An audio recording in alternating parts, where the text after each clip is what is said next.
ইসলামী bank news top 10। বাংলাদেশের প্রধানমন্ত্রীর দায়িত্ব গ্রহণ করায় তারেক রহমানকে মার্কিন প্রেসিডেন্ট ডোনাল্ড ট্রাম্পের অভিনন্দন। দ্বিতীয় দিনের মতো সচিবালয়ে অফিস করলেন প্রধানমন্ত্রী তারেক রহমান। প্রধানমন্ত্রীর সাথে বৈঠক করেছেন সেনা, নৌ ও বিমান বাহিনী প্রধান।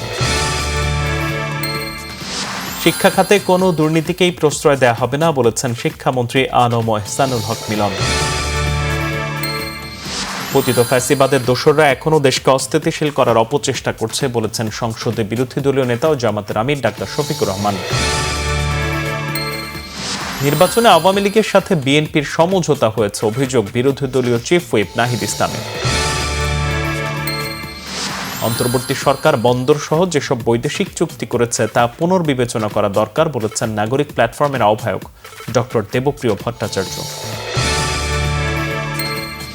তুরস্কের প্রেসিডেন্ট এরদোয়ানের ছেলে বিলাল এরদোয়ান, জার্মানির বিশ্বকাপ জয়ী ফুটবলার মেসুত ওজিল এবং আন্তর্জাতিক সংস্থা টিকার চেয়ারম্যান আরন আবদুল্লাহ কক্সবাজারে।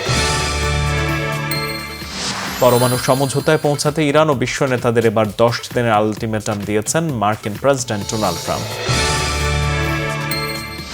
কেন্দ্রীয় চুক্তিতে থাকা জাতীয় দলের ক্রিকেটারদের নতুন তালিকা প্রকাশ করেছে বিসিবি।